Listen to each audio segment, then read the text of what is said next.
There is a prison without bars. Its walls are made of what-ifs. Its guard is the constant, quiet whisper of impending doom. It is the prison of the anxious mind, a mind that never stops narrating, replaying past mistakes on a loop, and rehearsing future disasters that will likely never happen. It's an internal monologue of fear that hijacks your present moment, stealing your peace, your focus, and your joy. It's an exhaustion that sleep cannot fix. You can be lying perfectly still, yet your mind is running a marathon of worries. You can be surrounded by people you love, yet feel profoundly isolated, trapped in the noisy chaos of your own head. This isn't just stress. This is a state of being. It's the feeling of being a passenger in your own body, driven by a frantic, fearful narrator you can't seem to turn off. If you know this prison, if you live inside these walls, then these next few minutes are not just a video. They are the key to your escape. We are not going to talk about simple breathing exercises or surface-level tips. We are going to go deeper. We are going to the root of the problem, guided by a man who understood the human mind in its most extreme conditions. A man who learned not just how to survive, but how to find freedom in the most unfree place on earth. Viktor Frankl, the psychiatrist and Holocaust survivor, saw anxiety not as a malfunction, but as a fundamental part of the human condition, a cry from the soul for something deeper. And he discovered that the tools to silence this noise are not found in avoiding fear, but in confronting it with a set of powerful, counterintuitive secrets. These are not just techniques. They are truths that, once understood, can fundamentally shift your relationship with your own mind. This is your opportunity to stop being a prisoner. But it requires a choice, an act of defiance against the tyranny of your own thoughts. So before we unlock the first secret, you must make that choice. Pause this video and go to the comments below. Write this declaration: my mind does not control me. I control my mind. This is your first act of rebellion. It is you planting a flag in the soil of your own consciousness, declaring your sovereignty. You are joining a community of people right here, right now, who are all taking back their power. Do it. This is where your liberation begins. Now, let us unlock the first secret. A truth so simple, yet so profound, that it forms the foundation for all the others. Secret number 1, the power of distinction. The root of all anxiety is a case of mistaken identity. You believe that you are your anxious thoughts. You believe that you are your feelings of panic. The thoughts in your head say, I am going to fail, and you believe them. The feelings in your chest scream, danger, and you accept it as reality. You have become fused with the noise. Viktor Frankl, building on centuries of philosophical wisdom, teaches us that this is the fundamental illusion. You are not your thoughts. You are not your feelings. You are the one who is aware of your thoughts and feelings. You are the silent, spacious consciousness in which the storm of anxiety takes place. You are the sky. The anxious thoughts are just the passing clouds. This is the power of distinction. It is the ability to create a space between the observer, your true self, your consciousness, and the observed, your thoughts, your emotions. Imagine you are sitting in a movie theater. On the screen, a terrifying horror movie is playing. The images are scary. The music is tense. Your heart might beat faster. Your palms might sweat. You feel fear. But you know, on a deeper level, that you are not in the movie. You are the one sitting in the seat, watching the movie. The movie is happening, but it is not happening to you. Your anxious mind is the movie. It plays the same horror films over and over. The film of social rejection, the film of professional failure, the film of losing control. And you have been so engrossed in the film that you have forgotten you are the one watching it. The practical application of this is to become an observer of your own mind. The next time a wave of anxiety hits, do not try to fight it. Do not try to push it away. Simply notice it. Name it. Say to yourself, there is anxiety. The mind is producing thoughts of fear. The body is feeling a sensation of tightness in the chest. Use the language of observation. Instead of saying, I am anxious, try saying, I am noticing the feeling of anxiety arising within me. Instead of, I am having a terrible thought, try, I am observing the mind as it produces a thought. This simple shift in language creates a profound shift in perspective. It creates that crucial space. In that space, you find freedom. The thoughts may still be there. The feelings may still be there, but they no longer have power over you. They are just clouds passing through your sky. You are the vast, silent, unshakable sky itself. This is the first and most critical step. You must know who you are and who you are not. You are not the storm. You are the one who watches the storm. And once you realize this, you are ready for the second secret. Secret number 2, the weapon of paradoxical intention. Now that you have distinguished yourself from your anxiety, you can begin to relate to it in a new way. The natural human response to fear is to fight it or flee from it. When you feel anxious, you try to calm yourself down. You tell yourself, don't be anxious, stop worrying. When you have a phobia, you avoid the thing you are afraid of. Frankl saw that this is a losing battle. Trying not to be anxious only creates more anxiety about being anxious. It's a vicious cycle. The fear of fear is the most potent fear of all. So he developed a revolutionary and powerful technique, a secret weapon to break the cycle. He called it paradoxical intention. The logic is simple. Whatever you fear, you must intentionally try to bring it about. You must meet your fear not with resistance, but with a defiant and humorous invitation. Let's take a classic example. A man is terrified of stuttering in front of his boss. The more he tries not to stutter, the more tense he becomes, and the more he stutters. Frankl would instruct him to do the opposite. He would tell him, go into your boss's office and decide that today you are going to show him what a world-class stutterer you are. Try to win an Olympic gold medal in stuttering. What happens? The man goes in, and armed with this humorous, defiant intention, he finds he cannot stutter even if he tries. Why? Because he has taken the fear out of the equation. The pressure is gone. He is no longer fighting his symptom. He is playing with it. This is the defiant power of the human spirit in action. It is your conscious self looking at your own neurotic symptoms and choosing to mock them rather than be ruled by them. You can apply this to any anxiety. Are you afraid of blushing when you speak in a meeting? Go into the meeting and say to yourself, my goal today is to blush so hard that my face becomes a beacon of light for ships at sea. Are you afraid of your hands shaking when you hold a cup of coffee? Pick up the cup and tell yourself, let's see if I can make this coffee create a tsunami in this cup. Let's show them what a real tremor looks like. Are you lying in bed, afraid you won't be able to sleep? Intend to stay awake all night. Challenge yourself to be the most alert, most wakeful person on the planet. The very act of taking the pressure off yourself allows relaxation to enter. This is not about being reckless. It is a psychological tool to be used on your own neurotic fears. By wishing for the very thing you are afraid of, you create distance. You turn a source of dread into a source of play. You are telling your anxious mind, I see you. I hear your scary stories, and I am not impressed. In fact, I'm going to join in on the fun. This technique is so powerful because it puts you back in the driver's seat. The anxiety is no longer something that is happening to you. It is something you are choosing to do. And if you are choosing it, you can also choose to stop it. This defiant humor is your secret weapon. Use it. It will break the chains of your fear. Secret number 3, the escape through self-transcendence.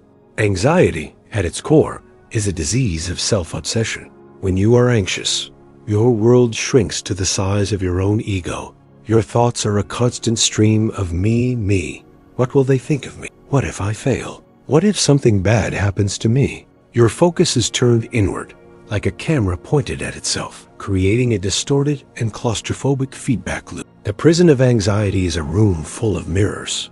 Everywhere you look, you see only a reflection of your own fears and insecurities. Frankl's third secret is the key to escaping this room. It is the principle of self-transcendence. He argued that human beings are not meant to be focused on themselves.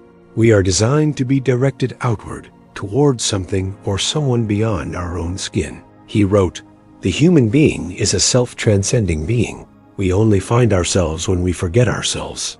The most effective way to silence the noise of an anxious mind is to give it something more important to focus on. Anxiety cannot survive in a mind that is genuinely occupied with a meaningful task or a deep connection. This is the great escape. You escape the prison of self-obsession by dedicating yourself to a cause greater than your own comfort. Think about it. When you are completely absorbed in a challenging project at work, a creative hobby, or a sport you love, do you feel anxious? No. Your mind is quiet, focused, engaged. When you are comforting a crying child or truly listening to a friend who is in pain, are you worried about your own problems? No. Your heart is open. Your focus is on them. This is self-transcendence in action. It is the act of shifting your attention from the small world of your ego to the larger world of meaning, service, and connection. So, the practical step is this: find your something bigger. What is a cause you can contribute to, even in a small way? It could be volunteering at a local animal shelter. It could be mentoring a younger colleague. It could be as simple as deciding that your mission for the day is to make one person's life a little bit easier. Who in your life needs your undivided attention? A parent, a partner, a child, a friend? Make a conscious choice to dedicate an hour of your day to being fully present with them, to listening without planning your response, to serving their needs without thinking of your own. The anxious mind is a hungry beast that feeds on idle self-reflection. You must starve it. You starve it by feeding your attention to something else. Find a task that challenges you. Find a person to love. Find a problem to solve. The more you point your camera outward at the world, the less time you have to stare at your own reflection in the mirror. This is not a distraction. It is a reorientation. It is aligning yourself with the fundamental design of the human spirit, which is to give, to create, and to connect. The less you worry about your own happiness and peace of mind, the more you will find you have of both. Secret number 4, the anchor of meaning. Anxiety is fundamentally a fear of the future. It is the mind's attempt to control a future that is, by its very nature, uncontrollable. We worry about what might happen, what could go wrong. We live in a state of anticipatory dread. We are like sailors on a stormy sea, tossed about by the waves of uncertainty, with no land in sight. The 4th secret is about building an anchor so heavy and so strong that it can hold your ship steady, even in the most violent of storms. This anchor is your meaning, your purpose. Frankl stated that the primary drive of a human is the will to meaning. When this will is frustrated, when we feel our life is pointless, we are left adrift. And a person adrift in a sea of meaninglessness is a perfect target for the pirates of anxiety. Anxiety thrives in a vacuum of purpose. It fills the empty space with fear. Therefore, the ultimate antidote to anxiety is not the absence of fear, but the presence of a strong, unshakable why. When you have a reason to live that is more powerful than your fear, the fear loses its grip. Your purpose becomes your anchor. This is not about finding some single magical purpose that solves all your problems. As we've discussed, meaning is something you forge every day. It is about consciously choosing what you stand for. So, how do you build this anchor? You start by defining your core values. What is truly important to you? Is it compassion, integrity, courage, growth? Write them down. These values are the raw materials for your anchor. Then, you must find a way to live those values, to answer life's call through action. If your value is compassion, your meaning is found in acts of kindness. If your value is growth, your meaning is found in learning and facing challenges. Your purpose is what you are willing to suffer for.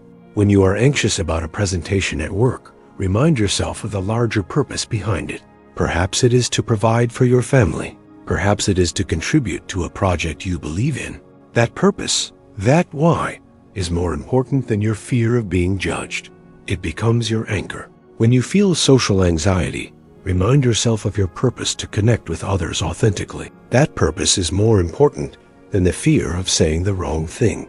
Let your meaning guide your actions, not your anxiety. Frankl would ask his patients who were suicidal, "Why do you not take your own life?" And through their answers, he would help them uncover the threads of meaning that were still present, a child who needed them, a talent they had yet to share, a memory they held sacred. Ask yourself that question now. in the face of your anxiety? What is your why? What makes you get out of bed in the morning, even when it's hard? What is the task that is waiting for you? Who is the person that is waiting for your love? Cling to that. That is your anchor. The storm of anxiety may still rage. The waves of fear may still crash against your ship. But with a deep and solid anchor of meaning, you will not be swept away. You will hold fast. Secret number 5, the freedom of choice. We arrive now at the final secret, the one that underpins all of human dignity. It is the truth that Viktor Frankl called the last of the human freedoms. It is the ultimate power that you possess, a power that no circumstance, no person, and no amount of anxiety can ever take away from you. It is the freedom to choose your response. You cannot choose to not feel anxiety. It is a biological and psychological reality. The alarm system in your brain will go off. The feelings will arise. The thoughts will race. You do not have control over that initial stimulus. To believe you do is a recipe for failure and self-blame. But you always have control over what you do next. You have the power to choose your action, your behavior, your attitude in the face of that anxiety. This is the difference between freedom and slavery. To be a slave to anxiety is to believe that because you feel fear, you must act fearfully. It is to let the feeling dictate your behavior. You feel anxious about going to the party, so you don't go. You feel fear about speaking up, so you stay silent. You let the symptom win. To be free is to recognize that you can feel fear and act with courage anyway. This is the essence of a meaningful life. It is the constant practice of choosing the response that is aligned with your values, not the response that is dictated by your comfort. The next time you feel a wave of anxiety, acknowledge it, read it. Hello, anxiety. I feel you. I hear you. And then you must consciously and deliberately choose your action. The anxiety is telling you to retreat. Your values are telling you to connect. You choose to connect. The anxiety is telling you to stay silent. Your integrity is telling you to speak the truth. You choose to speak. The anxiety is telling you you are not good enough. Your purpose is telling you to try anyway. You choose to try.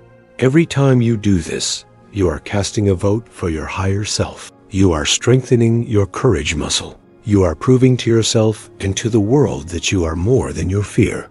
This is the ultimate secret to silencing your anxious mind. You don't silence it by making it go away. You silence it by making it irrelevant. You silence its screams by listening to the wiser, quieter voice of your own chosen purpose. You let the anxious mind chatter away in the background, but you no longer give it the steering wheel. You are the one who is driving, guided by your values, anchored by your meaning, and exercising your ultimate freedom to choose your own way. Your life is not a problem to be solved. It is an adventure to be lived, and anxiety is not your enemy. It is your sparring partner. It is the dragon that you must face to claim the treasure of your own heroic spirit. So look again at the words you wrote. My mind does not control me. I control my mind. This is the truth. The 5 secrets you have learned today are your tools to live that truth. Distinguish yourself from the noise. Defy it with humor. Escape it through service. Anchor yourself in meaning. And in every moment, exercise your freedom to choose.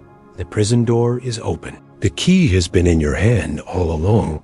All that is left is for you to have the courage to step through it.